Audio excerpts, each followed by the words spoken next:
Bienvenue dans Racine Franco, l'émission qui explore les multiples facettes de la francophonie ontarienne contemporaine. Chaque lundi et vendredi à 8h, plongez dans l'histoire, la diversité et les témoignages inspirants qui font vibrer notre communauté. Ensemble, célébrons nos racines sur Choc FM 105.1. Ce projet est rendu possible grâce au gouvernement de l'Ontario. Bonjour à toutes, bonjour à tous et bienvenue dans ce nouvel épisode de Racine Franco. Ici Nathalie Salmeron comme d'habitude avec vous. Et je vous rappelle au passage que Racine Franco, c'est cette nouvelle émission radio et vidéo hebdomadaire qui vise à mieux faire connaître et à partager les différentes composantes de la culture francophone ontarienne actuelle. Bref, plus simplement, en vrai, j'ai juste allé à la rencontre de belles personnes dans notre belle communauté francophone et ensemble, on va parler de leur région ou de leur pays d'origine et puis savoir en connaître un petit peu plus sur leur culture et surtout de comment ils arrivent à vivre leur francophonie ici à Toronto.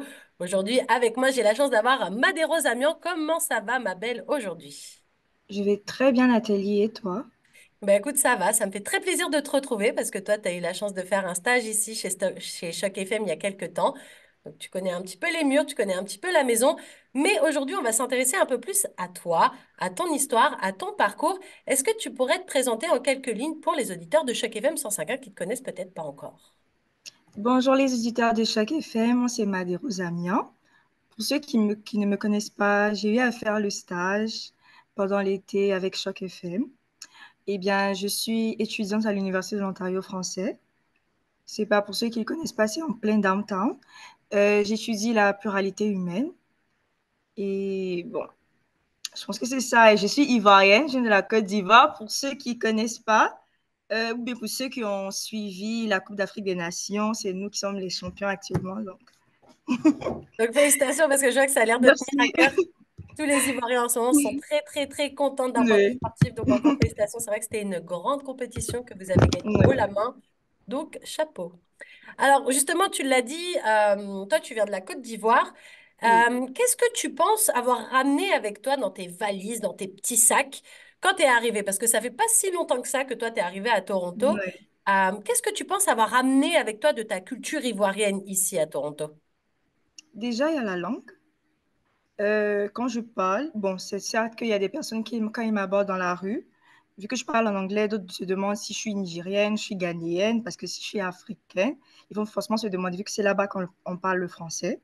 Mais là, je vais dire que je suis ivoirienne.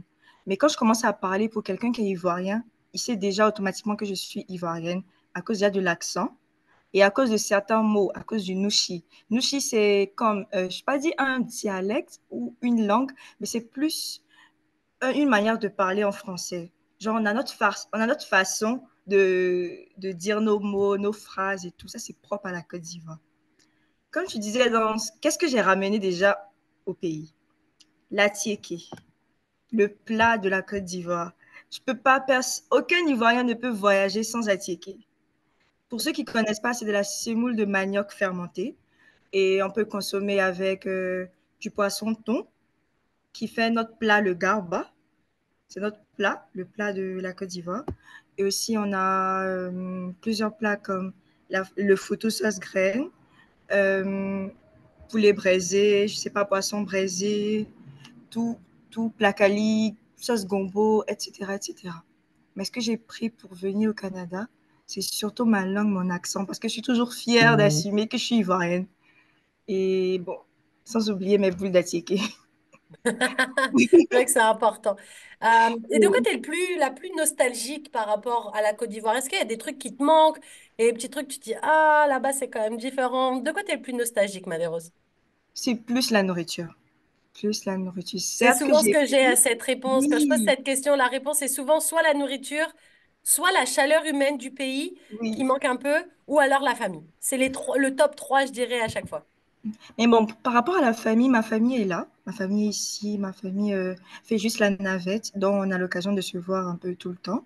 Donc la famille, ça va. Mais comme ils ont dit, c'est vrai, c'est la nourriture. Parce que c'est que tu vas ramener ça du pays, mais la nourriture faite sur place est toujours meilleure.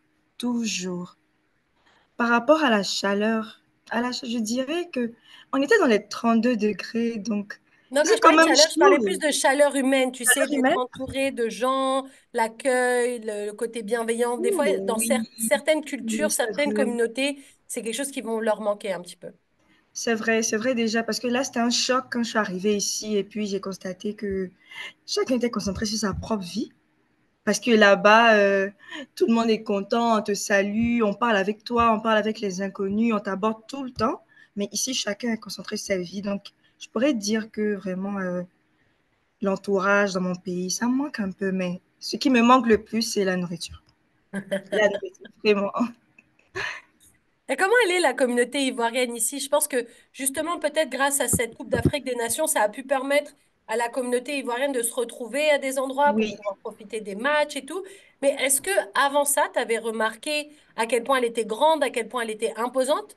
Ou alors, au contraire, tu t'es rendu compte qu'il n'y avait pas tant d'Ivoiriens que ça?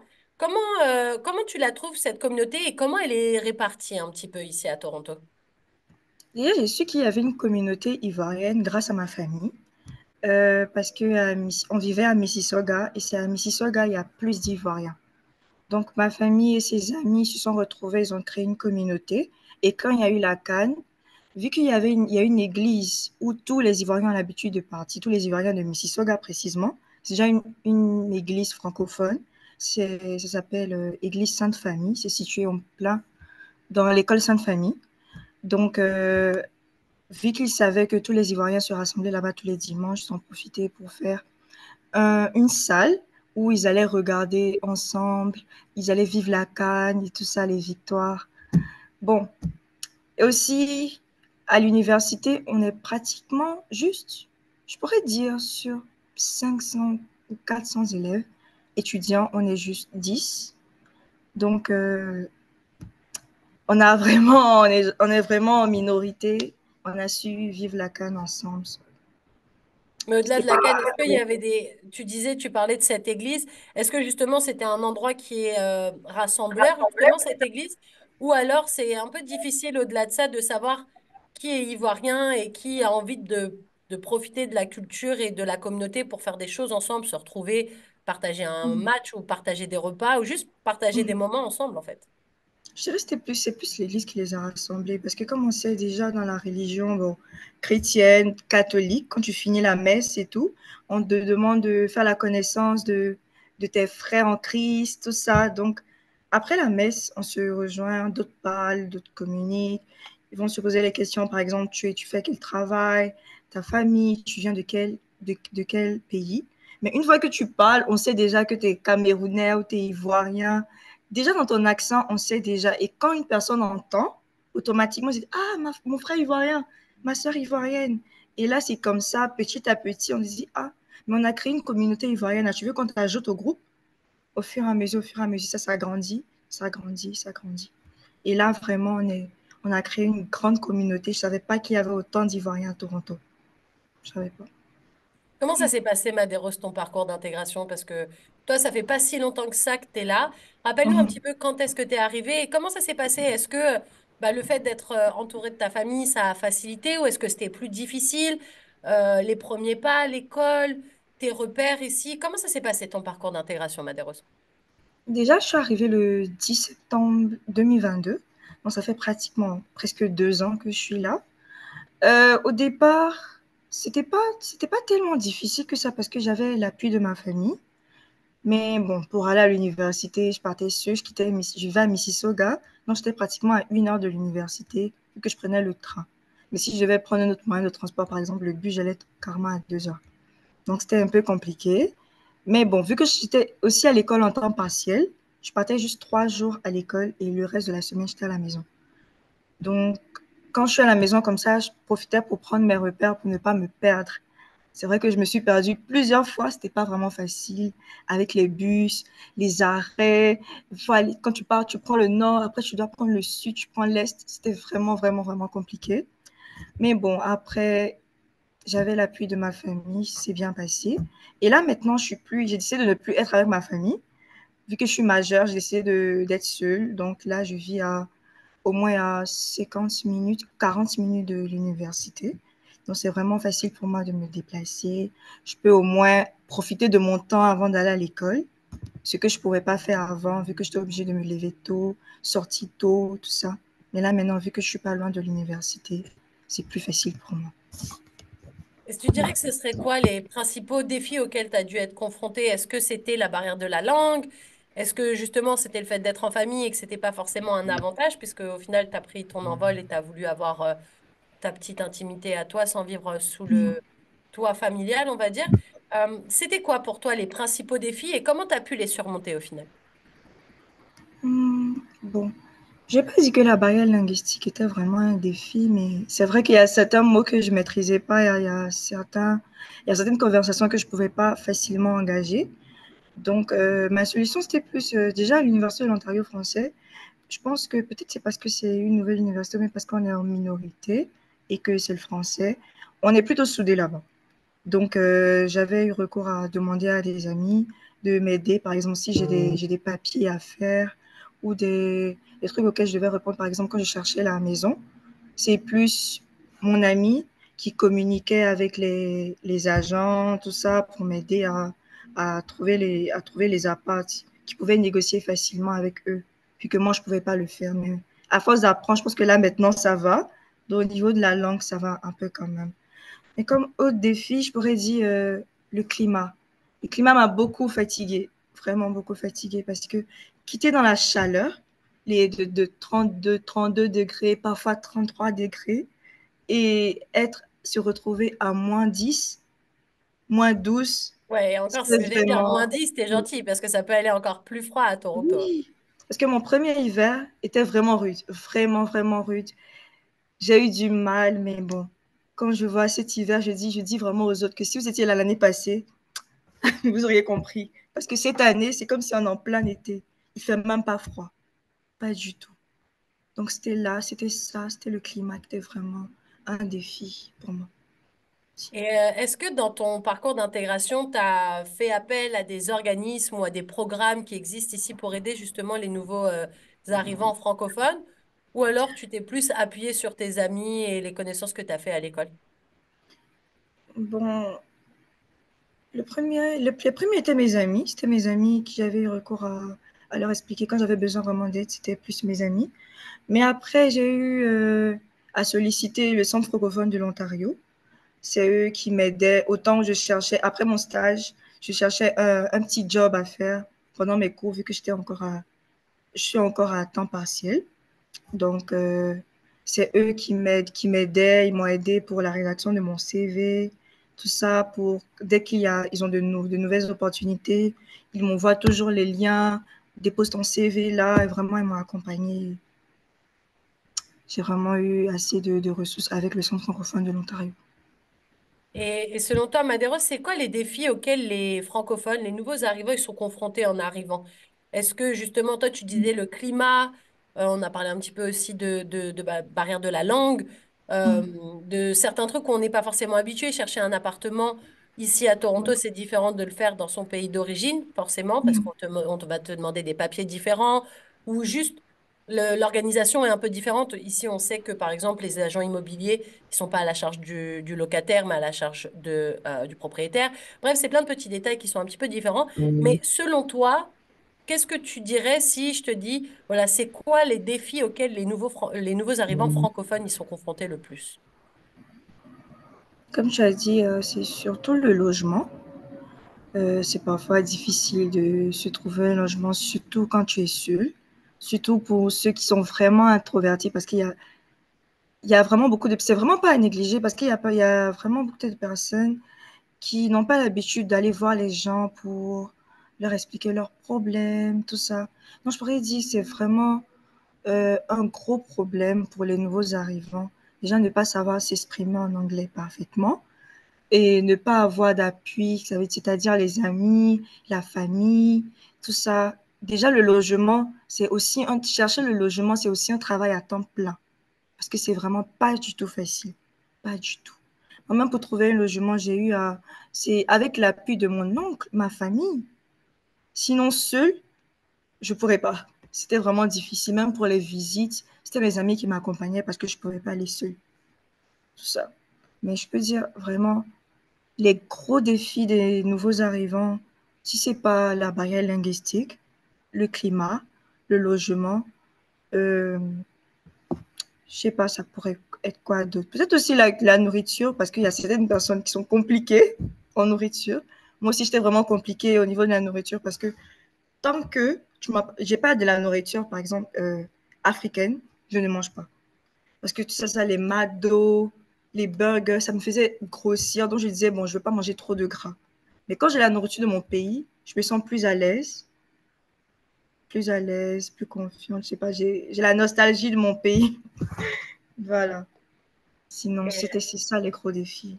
Et du coup, tu donnerais quoi comme conseil, Madérose, aux gens pour que justement ils arrivent à surmonter ces défis sans trop de difficultés ou en tout cas qu'ils arrivent à se dire, bon, bah, ça risque d'être dur un peu, mais si je prends sur moi, ça va aller parce que j'ai reçu des bons conseils. Ce serait quoi, toi, tes conseils? Déjà, le gros conseil que je peux donner, c'est plutôt de s'ouvrir, de ne pas se renfermer. Parce que ça sert à rien. Tu, plus tu es renfermé, plus tu sais pas à qui parler. Pourtant, il y a tellement de personnes à qui je peux parler. Même à l'université, c'est pareil. On nous donne certains services avec qui on peut communiquer. Même si on a un problème, on peut les appeler. On a des personnes qui s'occupent de la santé mentale et tout. On peut leur parler facilement. Donc, le conseil que je peux donner, c'est plus de s'ouvrir, de découvrir, de participer. Même si c'est un nouvel arrivant, il n'a pas de connaissances. Il y a certaines activités. Il y a le bénévolat. Tu peux aller, je sais pas, même à la salle de gym. Les amis en sont faits partout. Donc, plus tu as des connaissances, plus ça sera plus aisé pour toi de t'insérer dans la société. Tout à l'heure, tu disais que c'était aussi des fois un peu difficile parce que quand on est introverti, bah, faut sortir de sa zone de Oui, confort un petit peu pour aller à la rencontre des autres. oui. Comment justement on arrive à réussir à aborder des gens quand on est un peu timide et qu'on n'ose pas trop et que l'anglais, c'est pas trop ça, on sait qu'on va faire 15 fautes dans la phrase, mais qu'on a quand même envie d'aide ou juste de connecter avec des gens. Est-ce que c'est là où c'est le plus dur et où il faut prendre sur soi justement selon toi? Concernant ça, moi, je pourrais dire, les anglophones sont plutôt patients, très patients, plutôt compréhensibles, contrairement aux francophones. Parce que je prends un exemple peut-être chez nous, si tu ne parles pas français, déjà même tu ne parles pas bien le français, on va commencer à rire. On va commencer à rire, ça va te mettre tellement mal à l'aise. Parce on va toujours se moquer, on a toujours la joie de vivre en fait. Pourtant, si c'est un anglophone, j'ai fait plusieurs fois les fautes, j'ai fait plusieurs fautes. Et un jour, il y avait quelqu'un avec qui je parlais, il m'a dit, oh, tu parles français, ça se sent tellement dans ton accent. N'aie pas peur de parler, parle. Et ils ont dit, non, on ne va pas se moquer, on ne se moque pas. Ça ne fait pas rire. En anglais, ça ne fait pas rire. Quand j'ai demandé, on m'a dit, ça ne fait pas du tout rire. Et au Peut-être parce contraire, que aussi au Canada, on sait que tout le monde vient un peu d'ailleurs et que du coup, ça ouvre un exactement. petit peu les esprits sur, Mhm, bah, ok, toi, tu as un accent qui vient de là parce que forcément, tu parles une autre langue. Moi, j'ai un mhm. accent qui vient de là parce que je viens d'un autre pays. Ouais. Pour quelqu'un aussi d'introverti, moi, je peux dire, moi aussi, je suis introvertie. Mais j'ai su sortir de ma zone de confort grâce à mes amis. Déjà, l'Afrique, on sait, c'est tellement facile de se faire les amis. Surtout pour quelqu'un de timide, ils vont toujours t'approcher.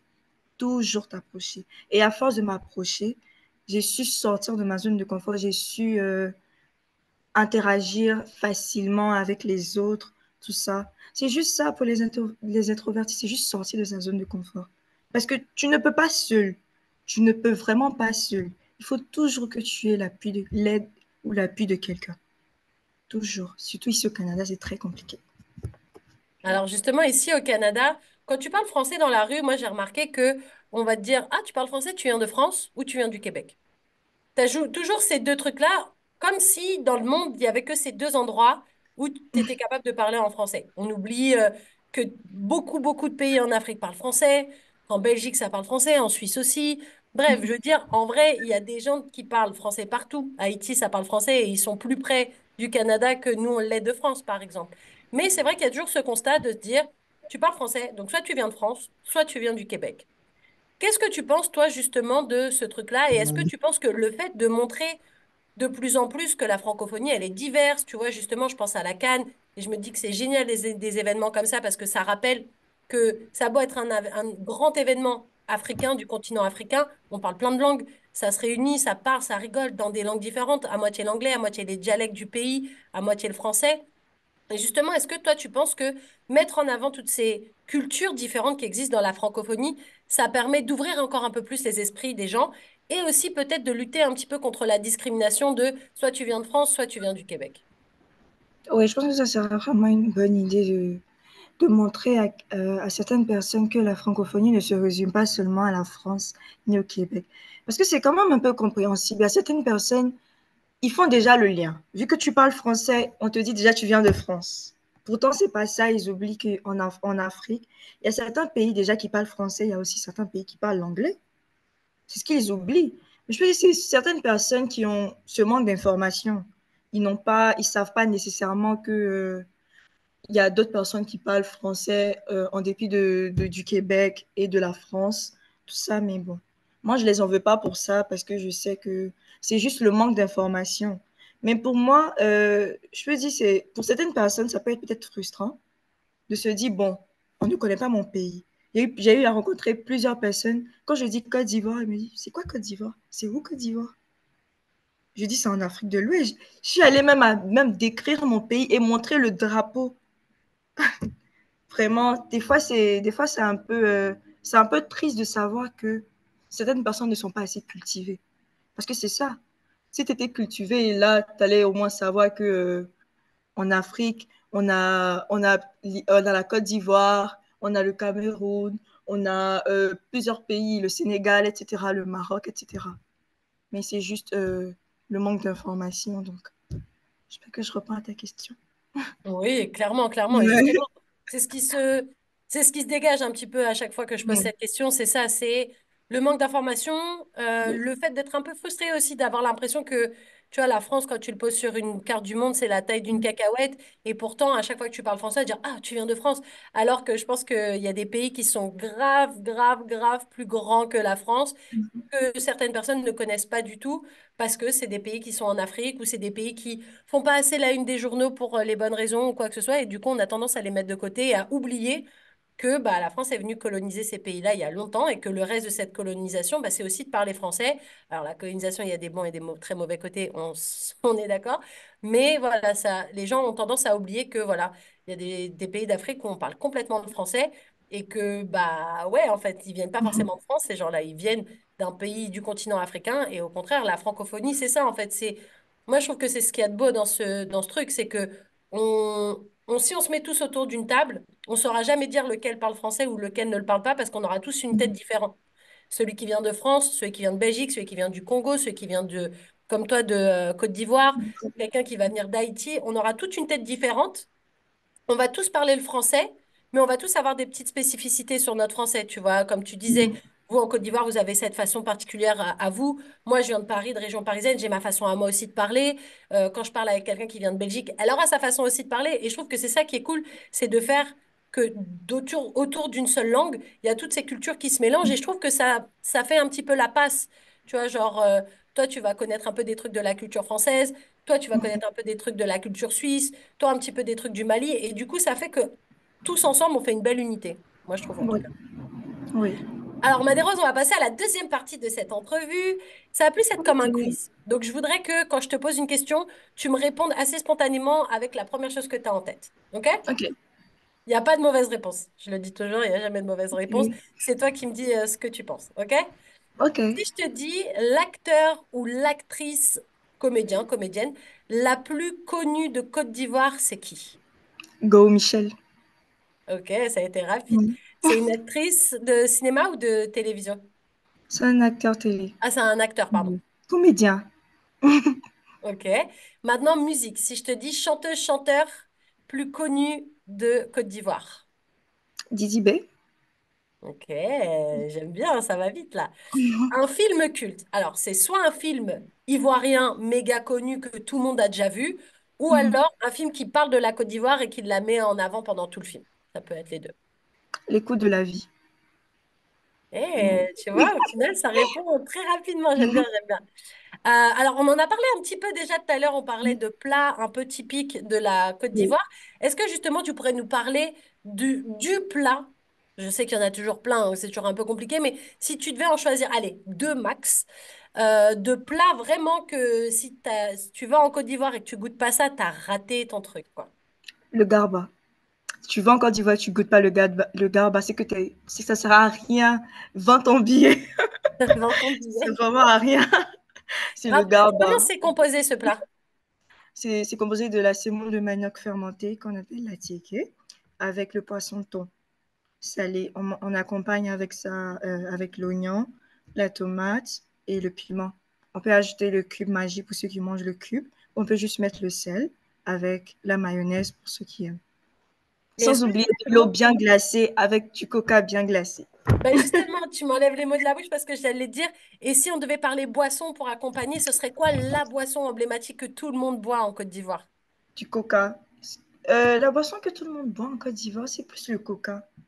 C'est plus le coca. Hormis le vin, le champagne et tous les autres alcools et tout, mais c'est plus le coca. Ok, pas de bissop Oui. en Côte d'Ivoire? Il y a le bissap, il y a le niamankou, le jus de passion, le jus de tomi, etc.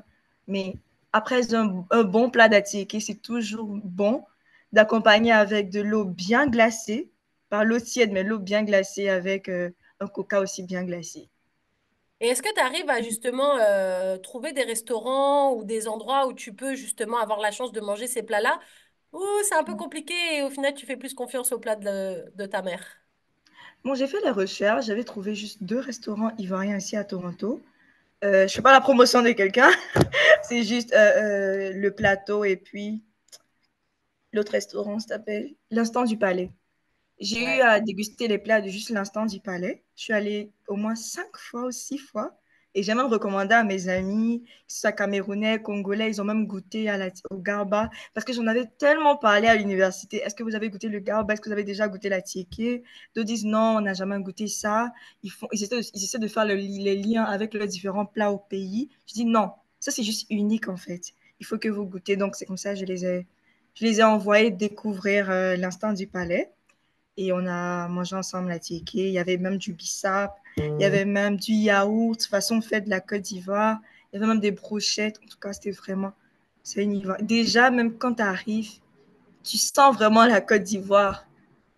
Tout ça. Donc, Tu sens la chaleur humaine un petit peu que tu vraiment, retrouves. oui. Oui, je sens vraiment. Alors, Madero, si je te dis, voilà, j'ai pris mes billets d'avion, je Mhm. m'envole en Côte d'Ivoire, mais par contre, je ne sais pas trop quoi visiter. Qu'est-ce que tu me recommandes comme endroit touristique ou endroit naturel à voir? Bref, un truc que je dois absolument pas rater pour pas gâcher mon voyage en Côte d'Ivoire. Ce serait quoi? Déjà, quand on part en Côte d'Ivoire, s'il y a un lieu touristique que les gens aiment, c'est plus Assini. Assini, c'est une ville bordée de plages, lagunes, lacs, etc. Où tu as des restaurants, tu as des hôtels. à- genre, en- il y a tellement une belle vue, je sais pas comment dire. Quand je parle, il y a la nostalgie de mon pays, j'ai déjà les images. Donc, je pourrais dire déjà, Assini, c'est un très bel endroit pour déjà se reposer, profiter avec ses proches, s'ambiancer, bien manger, etc. Assini, c'est une Ok, ville à ne pas manquer. Il ok, y a je aussi note ça sur ma liste. les plages du Grand Bérébi, de Grand Bassam, de Sassandra, de Bagerville, je sais pas, de Jacquesville. Il y a plusieurs plages. Et vu qu'il fait chaud, on aime tout le temps aller à la plage, tout le temps. Il y a aussi la basilique. Je vais pas parler de tous ces lieux sans citer la basilique. Ça fait partie des plus grandes basiliques de l'Afrique de l'Ouest. Et là, c'est vraiment un lieu touristique très formidable à visiter. Aussi, il y a la cathédrale du Plateau. C'est aussi une cathédrale catholique. La basilique aussi est catholique, la cathédrale est catholique. Euh, c'est aussi un lieu à visiter. Aussi, bon, il y a quand même plusieurs lieux déjà. Je peux dire, pour moi, tous les lieux sont touristiques. Je ne peux pas aller à Abidjan sans essayer d'aller un peu partout. Je dis, étant à Abidjan, tu ne dois pas rester chez toi, vraiment. C'est comme si tu gaspilles ton temps, tu n'utilises vraiment pas ton temps, en fait. Parce que même 1 heure de temps, tu peux te retrouver dans une autre ville ou dans un autre quartier et vraiment profiter. Profiter parce que c'est toujours l'ambiance. Matin, midi, soir. Il n'y a pas de sommeil. On ne fait que profiter seulement. Donc, tous les lieux sont touristiques pour moi. Si on parlait de sport, alors je pense que la question elle est Mhm. facile vu l'actualité sportive en Côte d'Ivoire, mais c'est quoi le sport le plus populaire en Côte d'Ivoire? Le foot, je peux dire le foot, parce que les Ouais. enfants, même dès le bas âge, à 2 ans, 3 ans, dès qu'ils marchent, ils sont toujours avec les petits ballons. Tout ça, c'est plus le foot. Ouais, c'est pas le football, c'est le basket ou le karaté. Ah, le karaté aussi, c'est Oui, populaire? oui. Parce que moi, j'ai eu à faire le karaté, précisément le taekwondo, quand j'étais plus jeune. Donc, mais mes frères, eux, ils jouent au foot. Ok. Et si je te dis une expression typique de Côte d'Ivoire, genre, t'es dans la rue, t'entends quelqu'un dire un truc et tu te retournes et tu dis, waouh, elle, c'est sûr qu'elle vient de Côte d'Ivoire, ce serait quoi comme expression? Et traduis-nous-le si c'est dans un dialecte différent ou quoi que ce soit. Hum, j'ai dit, peut-être si c'est quelqu'un, peut-être toi qui pars comme ça en Côte d'Ivoire et quelqu'un te voit et va dire, chier, la petite les os, hein. Je ne vais pas comprendre ce qu'il dit. Ça veut dire, ah, mais elle est vraiment jolie. Ça. Elle est vraiment jolie. Donc, il y a plusieurs expressions et tout. Ok. Et si Ouais. tu devais dire un stéréotype sur les Ivoiriens? Alors, à chaque fois, je reprends cette question en expliquant un peu plus parce que quand on dit stéréotype, on a tendance à penser à un truc négatif. Pas Mhm. forcément. Ça peut être la chaleur humaine, ça peut être nous, on est des grands blagueurs. Ou alors, je prends toujours l'exemple de Paris parce que au moins je tape sur les gens que je connais. Mais par exemple, nous, à Paris, on est des grands blagueurs, mais on est surtout des gros relous, comme on appelle chez nous. C'est-à-dire que nous, on va tout le temps être pas contents, il y a toujours un truc à Mhm. redire, on va faire la grève. On ouvre notre bouche peut-être un peu trop, mais voilà, à côté de ça, on est très drôle. Ça peut être très drôle, mais ça peut être aussi très chiant. Mais voilà, Mhm. qu'est-ce que ce serait pour toi le cliché, le stéréotype un peu général sur les gens de Côte d'Ivoire ou la Côte d'Ivoire en tant que telle? Je pourrais dire l'attachement. Bon, pour ceux qui ne comprennent pas, je peux dire, comment je dis, on a tendance à se moquer au point où on veut te faire mal, en fait. Et on va vraiment l'atteindre. Par exemple, te huer. Donc, c'est quelque chose qui est très facile parce que dès le bas âge, on joue à des jeux, par exemple des jeux d'injures, où je vais t'insulter, tu vas m'insulter, au fur et à mesure, on s'insulte, on s'insulte. Et plus on grandit et ça, on se rend compte que même parfois, quand on parle normalement, d'autres pensent qu'on insulte ou on leur parle mal, on veut leur manquer de respect. Pourtant, c'est pas ça, c'est juste l'habitude. C'est notre façon pour nous de rigoler. Entre nous, on peut partir, on peut dire, oh non, l'imbécile, etc., les gros mots. Mais c'est pas nécessairement pour faire mal.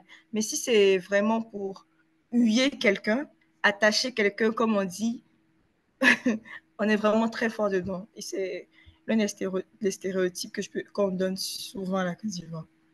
Ça veut dire, Ok. en termes de clash et tout, on te donne un pays contre la Côte d'Ivoire. Ça faut savoir déjà que la Côte d'Ivoire les a déjà éteints. On est très fort pour vanner les gens, en fait. Qui aime bien châtie bien, quoi. Oui. Il y a combien d'heures de vol entre Toronto et la Côte d'Ivoire? Et est-ce que c'est des vols directs où il faut transiter par quelque part? Et s'il faut transiter par quelque part, il faut transiter par où? Montréal, l'Europe? Dis-nous tout. Oh, je pense que c'est 24 heures, non? 24 heures plus. Parce que quand moi je suis venue, j'avais fait escale à Paris. Et de Paris, je suis venue. Il n'y a pas de vol direct. Je dois faire forcément escale quelque part, peut-être je sais pas, peut-être à Bruxelles, je sais pas. Tu dois Ouais, faire soit en forcément Europe. escale quelque Et part. est-ce que tu penses qu'il y a des... Est-ce que tu sais, remarque, s'il y a des vols qui sont directs jusqu'à Montréal ou il n'y a pas de vol direct depuis la Côte d'Ivoire au Canada? Non, il n'y a pas de vol direct. Je Ok. pense que peut-être c'est parce que le voyage est long. Sinon, il n'y a pas de vol direct. Et Mm. c'est quoi la capitale de la Côte d'Ivoire pour ceux qui n'ont pas compris depuis le début parce on l'a déjà donné le nom, mais rappelle-nous c'est quoi la capitale de la Côte d'Ivoire? Bon, la capitale était Yamoussoukro. Je ne sais pas si c'est toujours Yamoussoukro. Soit j'hésite entre Yamoussoukro et Grand Bassam. Je ne sais pas. Je ne sais pas vraiment si c'est toujours ça. Ok. Moi je pensais que J'hésite c'était encore. Abidjan, mais alors du coup pas du Abidjan. tout. Abidjan est devenue la capitale, je sais pas. Bah pour moi, je pensais que c'était ça la capitale vu que la Oui, coupe c'est la une Coupe grande. d'Afrique s'est passée là-bas. Je pensais que c'était la grande ville capitale, mais peut-être que c'est juste une grande Bon, ville. la Coupe d'Afrique ne s'est pas passée seulement à Abidjan. Oui, Il y oui, a mais aussi, comme la c'est passé finale, le début, tout ça, c'était là-bas, je me suis dit que c'était la capitale, mais peut-être je me suis trompée. parce que moi, je sais que la capitale, c'était Yamoussoukro. Après, je pense Abidjan aussi était une capitale. Sinon, je sais que grande capitale de la Côte d'Ivoire, c'est Yamoussoukro. C'est là où il y a la grande basilique. L'une des plus, je ne sais pas s'il y a une basilique comme ça, mais je sais que c'est l'une des plus grandes basiliques de l'Afrique de l'Ouest. Et il y a Donc, combien d'heures de décalage entre la Côte d'Ivoire et Toronto? actuellement, c'est 5 heures. Actuellement, c'est 5 heures. Je Ok. pense que pendant les... Après, ça change. Après, c'est 4 heures, 5 heures. Mais actuellement, c'est 5 heures. Et est-ce qu'il y a des dialectes en Côte d'Ivoire? Et si oui, il y en a combien? C'est quoi le nom des dialectes? Oui, il y a au moins 63 ou 65. C'est précis comme Euh, chiffre. oui, c'est pas assez, contrairement à d'autres pays qui en ont 200 ou 300. Nous, on n'a que 65. Et les dialectes les plus entendus en Côte d'Ivoire sont le Djoula, le Baoulé, le Bété et tout ça. Bon, moi, je suis Agni Baoulé. Je parle pas forcément ma langue parce qu'on m'a toujours parlé français depuis petite. Mais je comprends certains mots comme ça pour quand on parle peut-être Djoula. Djoula, c'est plus des musulmans. Donc, quand on parle Djoula, je peux comprendre parce que c'est le dialecte le plus parlé en Côte d'Ivoire, que ce soit au niveau du marché, etc. Et comment on apprend cette langue? Est-ce que c'est un truc qu'on apprend par la famille, donc c'est genre de génération en génération, on l'entend à la maison et on l'apprend comme ça, ou à l'école, on vous donne des cours un petit peu de dialecte, de langue un petit peu régionale comme ça pour que justement ça perdure dans le temps. Non, à l'école, on ne donne pas des cours de dialecte. Je pense que c'est plus l'entourage, la famille. Comme je dis aussi au marché, quand tu pars au marché, quand tu sors, on entend plus le djoula. C'est plus le djoula qu'on entend. Donc, pour apprendre le dialecte, c'est plus peut-être au niveau de la famille, ou bien si l'entourage parle tout le temps. Moi, comme ça, quand j'étais à l'école, à l'internat, je dormais avec 4 filles. Et ces 4 filles parlaient tout le temps djoula. Donc, tout le temps, elle parlait djoula. À un moment, ça me frustrait parce que je me disais, j'arrivais pas à parler comme elle aussi. Donc, c'est un mot que je comprends pas et tout. Mais au fur et à mesure, j'ai voulu apprendre. Donc, quand elle parle, je peux essayer de comprendre. Je lui ai dit, ah bon, ça veut dire quoi? Ça veut dire quoi? Ça veut dire quoi? Et ce que j'ai vite appris, ce sont les injures. On avait dit qu'on ne peut pas m'insulter en djoula. Parce que si tu m'insultes, je vais te répondre.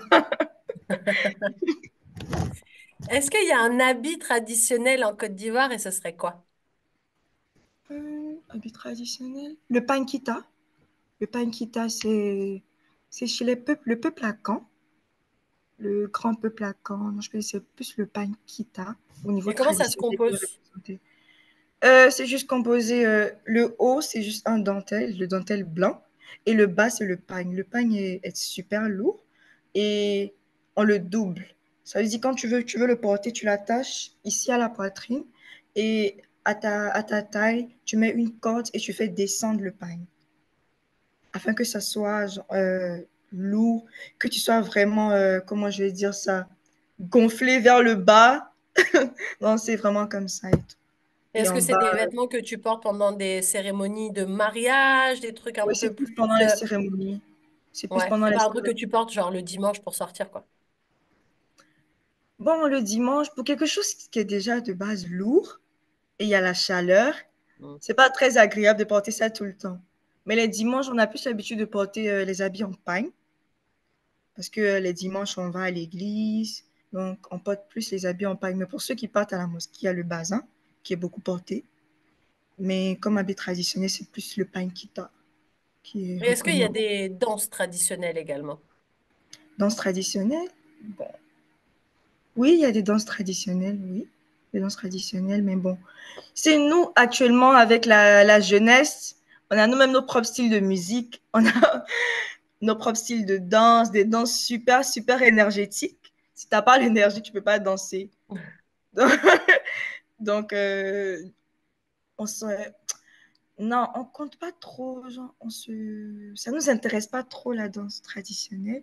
C'est plus bon, on a plusieurs styles de musique, par exemple le reggae, le coupé décalé, le zouglou, etc. Mais nous, les jeunes, on a nos styles de musique, par exemple le maïmouna, le biama, tout ça. Ce sont des styles de musique accompagnés des danses vraiment énergétiques. Et c'est ce qui fait remuer actuellement la Côte d'Ivoire. Ça veut dire que même les vieux, que ce soit nos parents, nos grands-pères et tout, eux tous, ils sont vraiment choqués par l'ampleur, par l'ampleur de ce nouveau style musical. Vraiment, c'est ça qui fait vraiment remuer la Côte d'Ivoire. Et pour ceux qui ne connaissent pas vraiment le Maïmouna, tout ça, c'est ce qui a été mis à la canne. Comme on a dit, coup du marteau, tout ça. Donc, c'est ça. Juste ça. C'est quoi l'hymne national en Côte d'Ivoire? Alors, je te demande pas de chanter, tu peux pousser la chansonnette hein, si tu le veux, mais dis-nous plutôt c'est quoi le titre de l'hymne national et de quoi ça parle de manière générale? C'est la vie de jeunesse. Je pense que ça parle. Bon, déjà, ça montre, ça décrit déjà la Côte d'Ivoire. Ça montre que la Côte d'Ivoire, c'est. Ça montre déjà l'hospitalité de la Côte d'Ivoire. Parce que la Côte d'Ivoire, désolé, est un pays très réputé pour son hospitalité, que ce soit. Il accueille. Tu sais que. Les gens de divers. Tout le monde est bienvenu, Tout le quoi. monde, en fait, tout le monde est bienvenu en Côte d'Ivoire. Et bon, je pense que l'hymne national vraiment met en relief l'hospitalité de la Côte d'Ivoire.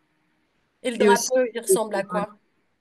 le drapeau est orange, blanc, vert. Euh, Orange, bon, j'ai vraiment oublié la définition des couleurs parce que ça fait quand même 2 ans où j'ai pas encore chanté et tout ça. Mais j'ai vraiment oublié, mais je sais déjà la devise, c'est union, discipline, travail. Et est-ce que tu trouves que ce truc de, comme on va dire, une citation ou un symbole autour de ce drapeau avec ces mots, ça colle un petit peu justement à la population ivoirienne? Oui, déjà quand on prend la devise, union, discipline, travail, on sent une certaine unité en Côte d'Ivoire. Que tu sois, quel que soit le besoin, il y a toujours des gens pour t'aider, il y a toujours des gens qui sont là autour de toi. Tu peux jamais être seul. On sent vraiment l'union. La discipline, si on prend à l'école, bon, en vrai, je vais être honnête. Si on veut comparer avec d'autres pays, parce que c'est en fonction de ça, on peut voir si on est les plus disciplinés ou pas. Mais quand même, il y a une certaine rigueur, une certaine discipline, surtout à l'école, on le voit. Et le travail, on a déjà une conception des choses. On dit, si tu travailles pas, on dit, si tu travailles pas, tu ne pourras rien gagner. On récolte ce que l'on sème. Donc, si J'aime tu bien restes, ça. il n'y a vraiment pas de paresseux. Autant tu manges, c'est-à-dire de la manière qu'on aime manger, c'est comme ça aussi on aime travailler. On travaille beaucoup là-bas, soit que ce soit sur le soleil, sur la pluie. On va toujours les gens de travail, toujours. Et avant qu'on se quitte, Madérose, est-ce que tu aurais quelques mots à dire, que ce soit à la communauté ivoirienne ici à Toronto, à la communauté francophone de manière générale, ou aux nouveaux arrivants, voilà, qui peuvent se poser plein de questions en arrivant, un peu comme toi, quand on est dans cette vingtaine, la jeunesse, qu'on arrive dans une ville qu'on connaît pas forcément, qu'on arrive avec sa famille ou pas. Bref, qu'est-ce que tu as envie de dire aux auditeurs de Choc FM 105.1 avant qu'on se quitte, ma chère Madérose? Je pourrais dire aux auditeurs de chaque FM que, comme j'ai dit depuis le départ, quand tu n'es pas informé, tu ne connais rien, sors toujours de ta zone de confort, prends des repères, cherche des personnes avec qui tu pourrais interagir. C'est même pas obligé que tu sois forcément en Côte d'Ivoire. Tu trouves forcément des gens de Côte d'Ivoire. Il y a des gens, que ce soit au Congo. Tout ça, c'est l'Afrique. C'est la beauté de l'Afrique, en fait. Donc, tout ce que je pourrais dire, c'est à quoi bas, comme on dit chez nous, à quoi bas. Donc, bienvenue. C'est tout ce que je peux dire. Et vraiment, courage. Courage. Les Ivoiriens sont un peu partout. Eh ben, merci beaucoup, Madérose, d'avoir partagé avec nous ton histoire et puis un petit peu de ta culture ivoirienne. Moi, j'adore Ouais. apprendre plein de trucs, même s'il faudra qu'on revérifie quelle est la capitale de la Côte d'Ivoire parce qu'on n'est pas sûr. Non, mais en vrai, c'est Yamoussoukro. Parce que, attends, je vais faire une petite recherche. La capitale de la Côte d'Ivoire. Parce que je sais que c'est Yamoussoukro. Après, je ne sais pas si ça a changé. Capitale de Côte d'Ivoire. Parce que ici, je peux voir, on met Yamoussoukro, entre parenthèses, Abidjan demeurant capitale économique. Ok, donc c'est un petit peu Non, comme ici au Canada, on va dire Yamoussoukro que est la... Toronto, c'est la grosse ville et que Exactement. Ottawa est la vraie capitale, en fait. Exactement. Voilà. Comme on voit ici, Ottawa, c'est la capitale. Mais Toronto, peut-être la capitale économique. C'est la Ouais. grande ville et tout. Abidjan, c'est la capitale économique de Côte d'Ivoire. Et ben voilà, on a résolu le mystère avant de finir cette émission. Merci encore beaucoup d'avoir partagé ce moment avec nous, Madérose. C'était Mm. donc Nathalie Salmeron dans ce nouvel épisode de Racine Franco. Et je rappelle que ce projet, il est rendu possible grâce au gouvernement de l'Ontario. À très bientôt et encore merci Madérose. Ciao. Merci Nathalie, au revoir.